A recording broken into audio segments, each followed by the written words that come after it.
What's up, guys? Welcome back to the Educated Barfly. Today I am gonna do another Harry Craddock Savoy cocktail book cocktail for you.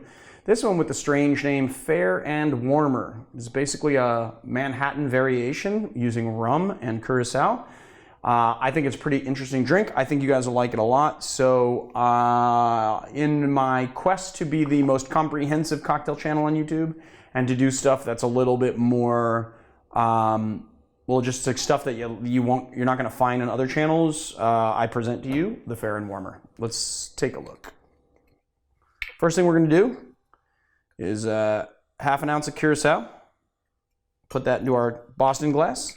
Of course, if you are serving this to human beings, you want this to be chilled. This should always be kept in the fridge because it is made with wine, and this should be chilled as well. But because I think it's important that you guys see the color of the cocktail, we are not doing that in the tutorials.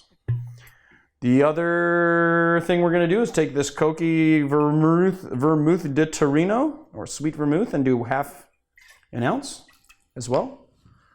And then just 2 ounces of white rum. I think by now you guys know that my workhorse rum is Plantation 3-Star, which is a blend. But you could also use Rayon Nephew, has a pretty good white rum as well. There's other white rums that you can use. Use whichever rum you find to be your preference in this cocktail. And then we added 2 ounces of that. And then we're just gonna do some cracked ice.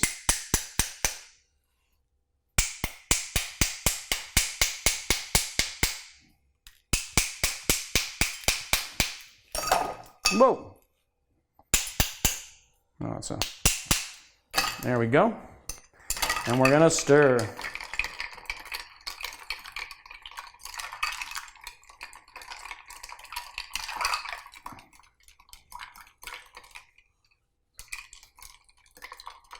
Now, I think that the question here has been, if you're not a professional bartender and you don't stir cocktails very often, how long do you need to stir to make sure that it's chilled? And I have gone through very many different iterations behind how you should be doing this. I've thought of a lot of different ways to tell whether you're sticking a thermometer down in the glass or whether you're lifting the ice up to check dilution.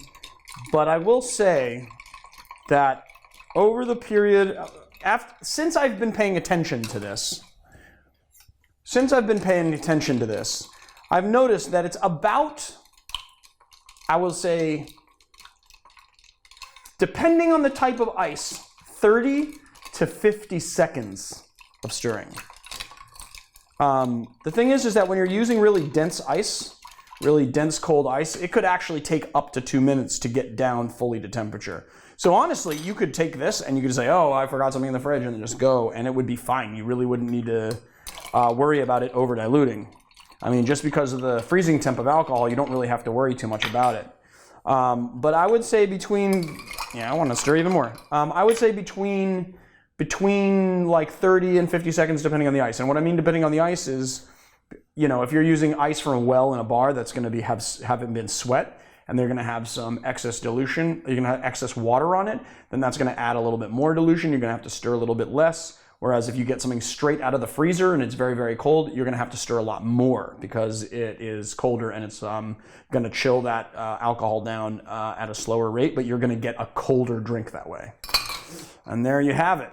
There's yet another, I don't like this. Hold on, I want to polish this glass and make it nice.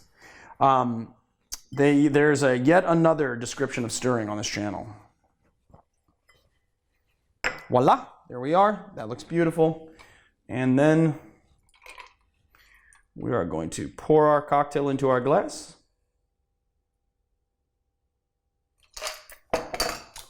And we are going to garnish with an orange twist.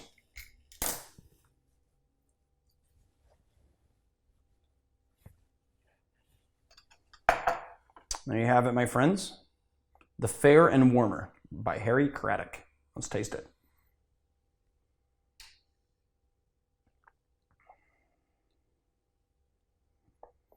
You get the rum right up front. The curacao and the sweet vermouth are a phenomenal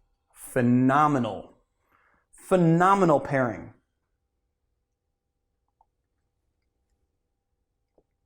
I mean, honestly, every single ingredient in this drink really pairs very well. You've got the rum right up front, you've got the curacao kind of in the middle that's helped along by that fresh orange zest, and then you have, and then it finishes with the vermouth. There you have it, Harry Craddock's Fair and Warmer.